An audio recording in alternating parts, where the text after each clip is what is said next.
Good morning and welcome to today's webinar. I'm Josh Phillips on the support team along with Michael Dodds, our presenter today.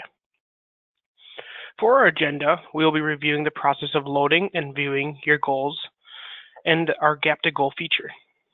These are both great tools to make sure your sales team has their pipeline where it needs to be and gives the managers a way to scale how the sales team is doing versus their estimated.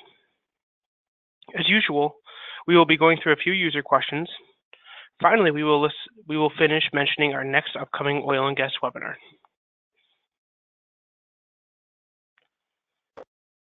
To ensure the best audio quality for all attendees, we have everyone on listen-only mode.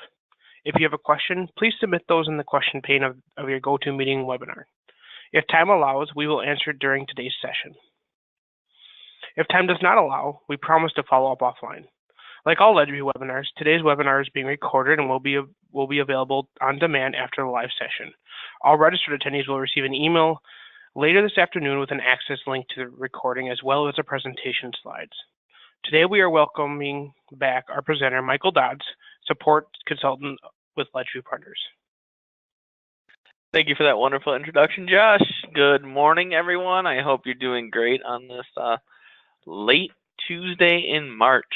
So hopefully your weather's a little bit better than us, so we have no sun out. But we got a lot of content to get to today, so let's jump on in. We're going to start with goals.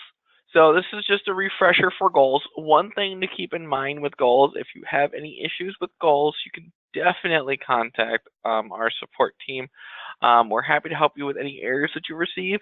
But what we're going over today is the piece that you would cover on your end in terms of, the actual goal spreadsheet setup, submitting the goals, which would be something that you as managers or would be setting up for your users in terms of goals. But we are an assistance here. We can always help you out with any questions if you're getting the errors that just don't make any sense. Okay. If you're starting your goals, the instructions are located actually within CRM, so it's really helpful. All you have to do is jump into 365 and jump to Workplace and then Documents, and then go down to file 900, and that's the Goals worksheet. To actually get to the worksheet itself, you're going to click on the Goals tab at the bottom, and there's a bunch of instructions and kind of a startup of how you're going to set up your goals. This is the key to getting the goals successfully into your system. Now I'm going to cover a couple different items, and then we're going to go over a demo that we're going to touch on here in just a second. So you want to make sure to use the headers from the template that were found on the last slide. So when you click on the Goals tab,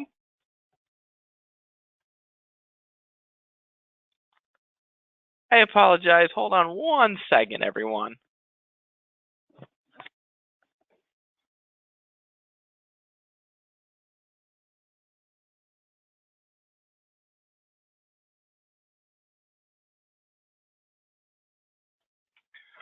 I am sorry about that, everyone.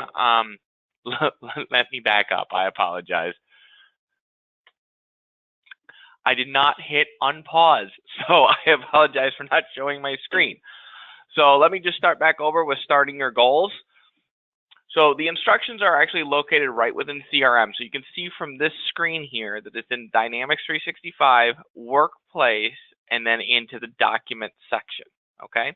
Once you click into Documents, you're going to click on a 900 integration file, go to the Goals worksheet section, so the Goals tab, and then follow those instructions, and also a starter, and I'll be showing you this in just a little bit.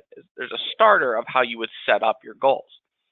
So this is the key. This is key to getting the goals successfully loaded into your system.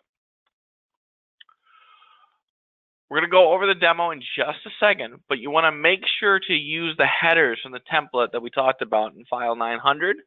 This will help ensure that the information goes into CRM.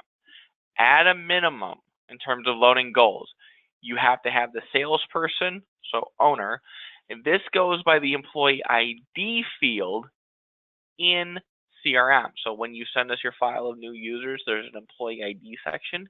It's going off of that number. So that it's not their name, it's that ID. So very important to keep in mind. Department. So, like lubricants, fuels, etc. Product segment and product category only if it's used by your CRM. If it's not used by your CRM, you don't have to worry about it. Very important. Industry is only needed if you have a new account goal. If you don't have a new account goal, leave it blank because you will get an error if you fill it out.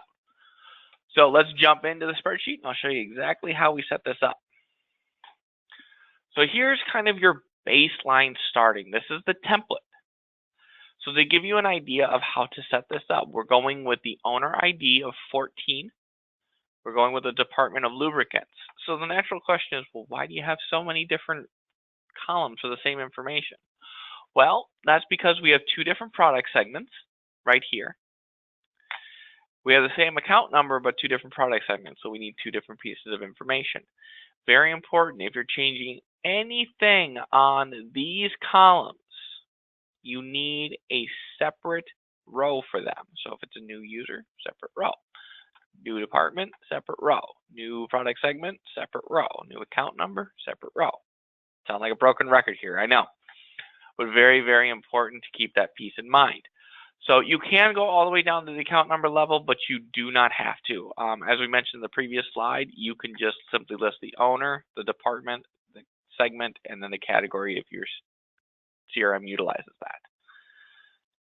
Then there are three different sections: total annual, annual new share of wallet, and new. Okay, when it's new, so we see right here, this is filled in. We go all the way back over. I apologize for all the moving around. Industry is filled in, but for all the rest, industry is not filled in because they are not new. We only have the total annual or the annual new share of wallet. Actually, here, if you're filling this in, you're also filling this in as well. Okay.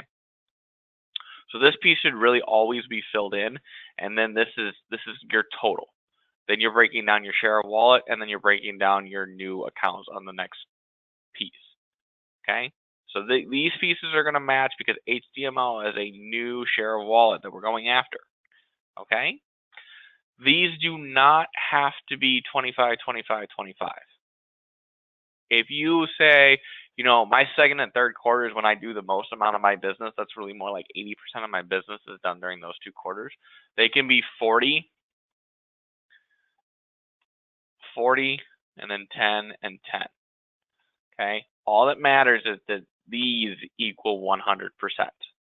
Okay. That is the most important piece. Same over here. Setting your gross profit, you're setting your volume, that's your goal, and then you're setting your percentages that must equal 100. So that's how you set up your goal. Okay.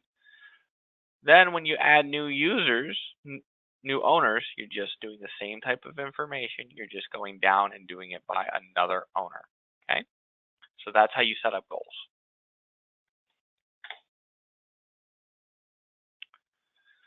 Next, we're going to jump into CRM and we're going to go over dashboards 5 through 8. Keep in mind the data will not be in the dashboards until the next morning. So the morning after you load in your goals. It takes an overnight roll up for that information to come in. Okay.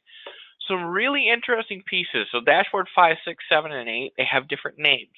But a really good way to think about this is dashboard 5 is when I want to start looking at it from a company perspective.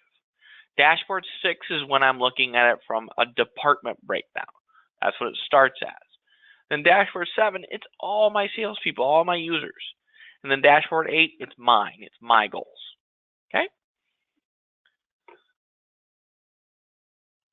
So let's jump into CRM and I'll show you how to take a look. And actually, let me back up here 1 minute.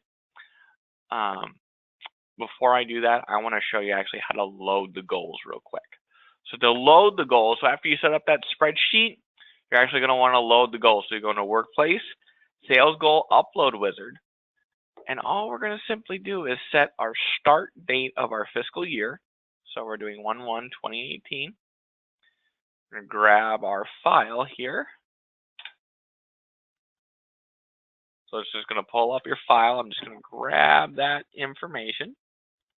Okay. Puts the file right here, and then I click Next. Okay. Any error messages are going to show right here.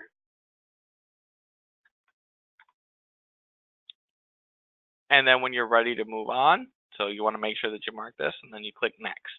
Okay.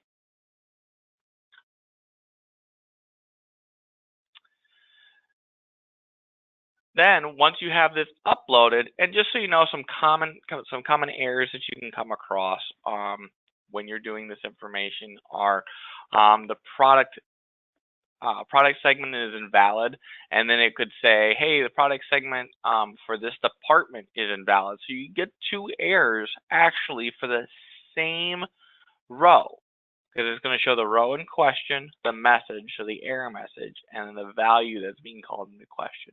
There are times that the row can be one off due to headers, just so you know. But if the product segment is valid, it could simply mean that you have it misspelled in your spreadsheet, it hasn't been loaded in the CRM. That secondary message of that it's not applied to the department. Product segment could very well be in CRM, but it's not tied to that department. It has to be tied to that department. Okay. Another really common one is, the owner can't find that owner. So it could be that you simply have the wrong employee ID, or you're trying to put their name in. So that's another error message that we've seen. And then a very common one is when you're trying to list industry as for an existing, not a new company that you're putting in, or not a new goal. Okay. So then you would just simply click next, and you go through the process and finish your upload. Okay. Now let's jump into our dashboards.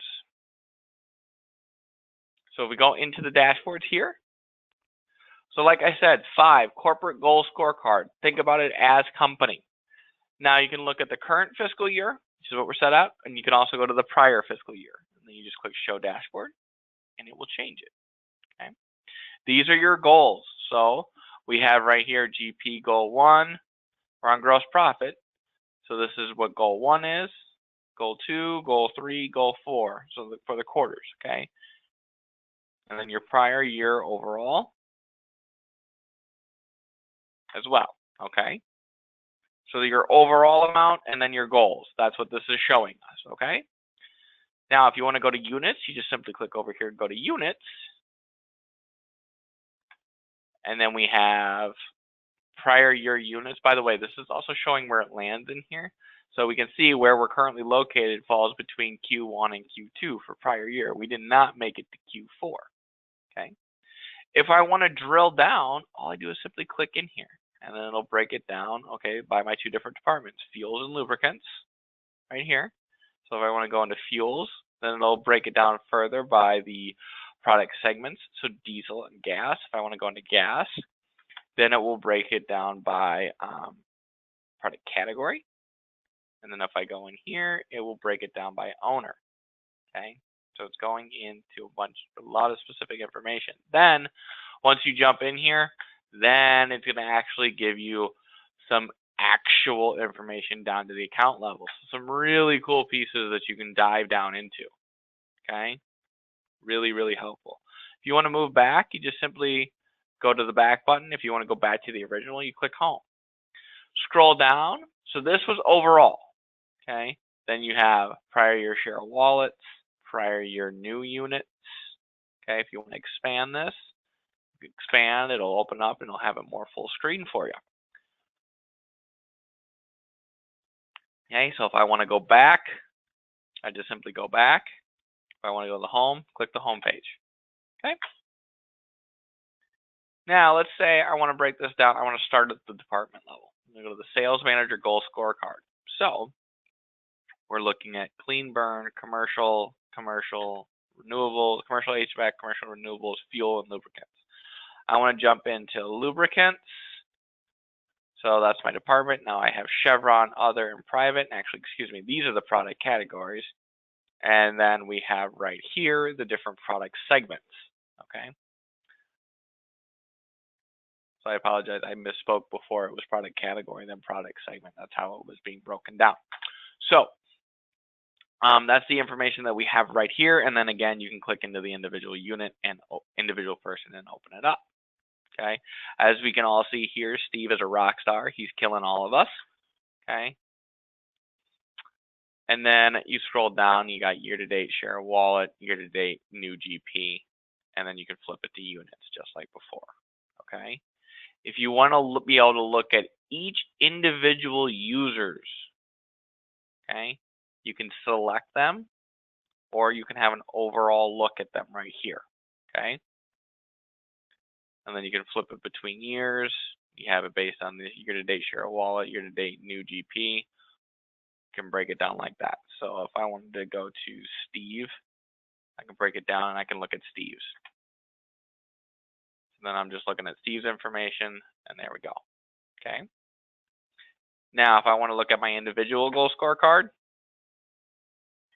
I just go to Dashboard 8 and look at my goal scorecard. I am doing an absolutely terrible job. I have not been focusing on my sales this year. So that's something I really need to improve on. But this is a way as a user you can jump in and say, how am I doing overall to my goals for gross profit, for units, for my new share of wallet, for my new business? You can take a look at this and then break it down again by, you can then break it down by your different product categories and, by your departments, by your product categories, by your product segments. You can break that down and then break it down by your accounts. So very helpful information that you can do. Okay, so that's how the different dashboards work together. Next, we're going to jump into gap to goals. So we have this wonderful salesperson trying to jump the gap. It's really nice if you knew how big your gap was, and that's exactly what gap to goal is going to be telling you. How big of a gap do you need to overcome for the rest of the year? So it's an analytical bridge between your goal and your actual numbers. What do I need to do to get there? Okay. So it looks at your pipeline and gives you potential off of those numbers. And it's a great way for your managers to scale their sales team. Okay. Lets you know, hey, this salesperson is this far off based on this department. A lot of analytical data that you can do. Okay. So then it comes into setting up the configuration. I leave this here as kind of a way to refer back to this, but let's jump into CRM and I'll actually show you how to set up the configuration for gap to goal. So if we come in here, and this information is located under the sales section. So if we click on the little main menu drop-down area, let's wait for this to finish loading up. There we go. Go to sales, go to gap to goal configurations. And this is something that you as users can definitely do. You just come in and click new. And what we're doing is we're setting this up. There's 4 different levels that you can go to, as basic as the overall company, and all the way down to a specific salesperson based on and for that specific department. Or you could do just for a salesperson or by department. So really, really helpful information. Depending on what you click, it will unlock different areas, as you can see here.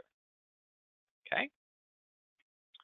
So if I do it by salesperson department, I'll do fuel, I'll do me.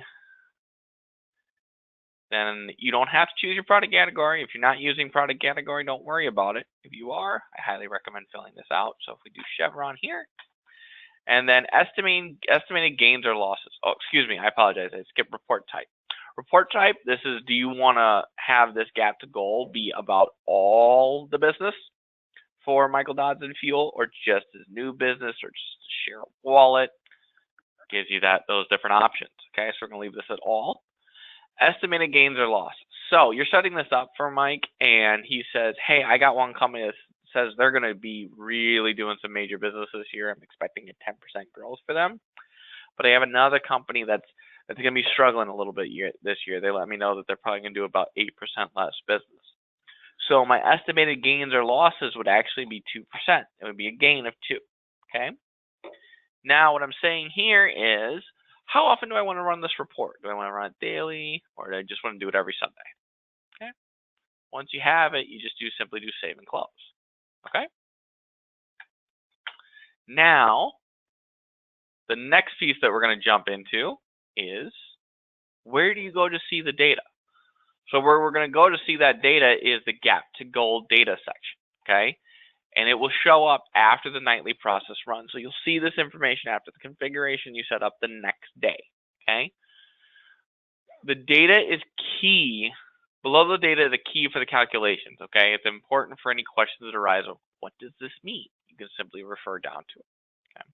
You will need to have goals loaded into CRM in order for these to work. If you don't, they're not going to work, okay? So let's jump into CRM. So I go sales, and then I jump down to gap to goal data. Now keep in mind, if you have 10 different configurations that you set up, 10 different reports are going to run each day. Okay, so it's going to be 10, next day it's going to be 20, then 30, 40, and so on and so forth. Okay, so look at your report date. So if we want to look at this from a company perspective, we'll just come in here and take a look at this 3/27/18 company. So we're saying as of 3/27/18 for the company, there's 279 days remaining. We have estimated gains of 5%.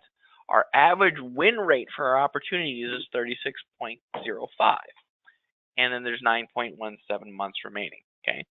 Now, this is where it gets really cool. So we come in here and we go, hey, our year-to-date volume is what we have year-to-date. Okay. It's 12-month volume daily average. Estimated volume for the remainder of the year is 83,181. So if we go, hey, what does that mean? This is simply saying this is the daily average times the number of days remaining in the year. Okay.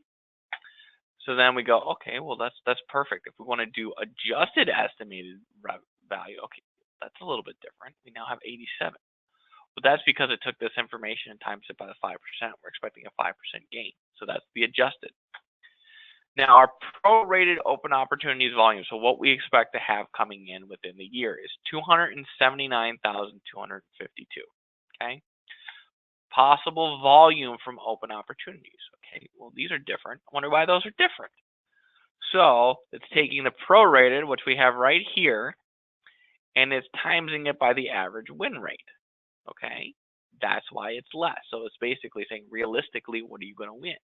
The only thing you, as a configurator or as a person that set this configuration up, actually set is this 5%. Everything else is done based on your pipeline and based on your past wins. Okay, so everything is legit to what your system, what your users have done. Okay.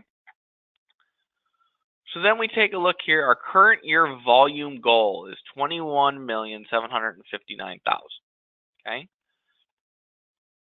We have a year-to-date volume of 106,530,360. So we're killing it.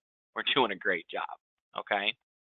Our total projected volume for the year is 193,971. Okay.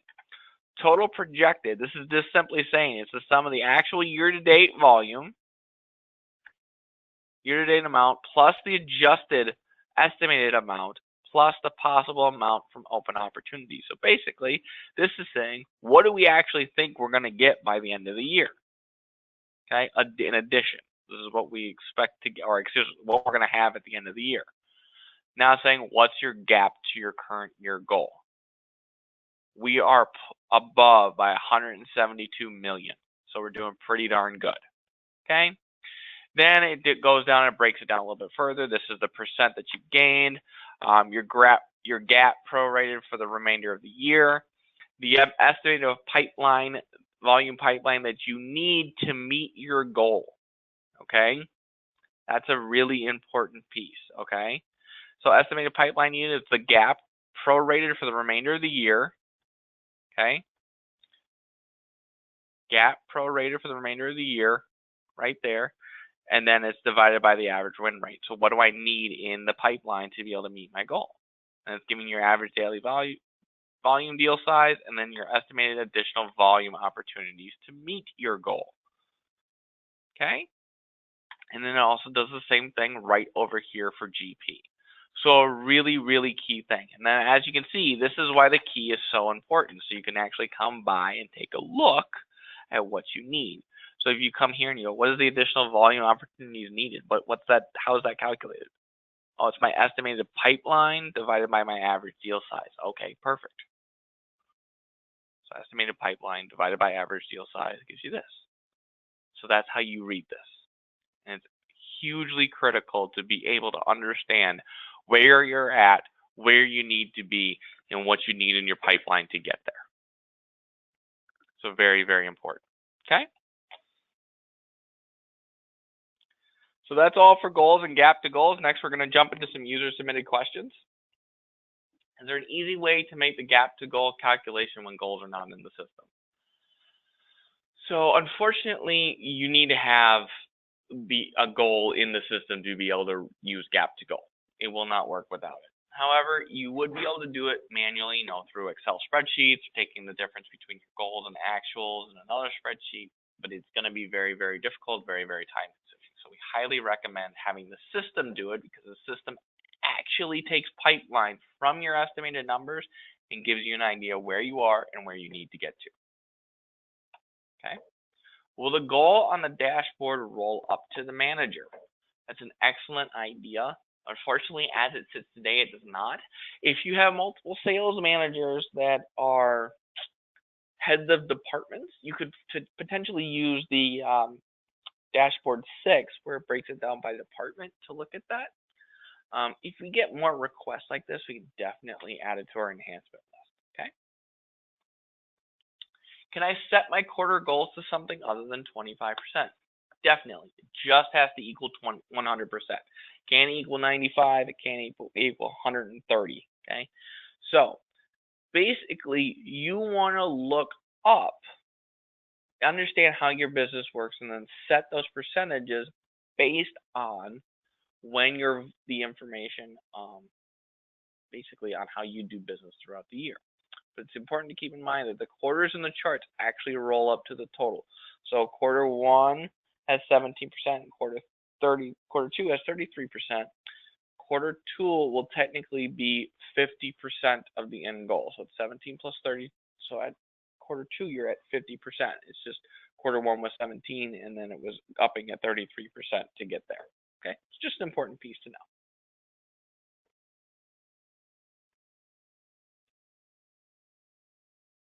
Thank you, Michael, for the great content as always. Thank you also to the users who submitted questions. Please know that Ledgeview is always here to help in whatever way we can. Please continue to ask your oil and gas related questions to help make these webinars successful. We also want to bring to your attention our next oil and gas webinar will be May 29th. Our topic for the webinar will be Reports in Dashboard 97. On behalf of myself, Michael, and all of us at Ledgeview, we thank you for taking the time to attend our oil and gas webinar today. We look forward to seeing you on the next webinar. Have a great day.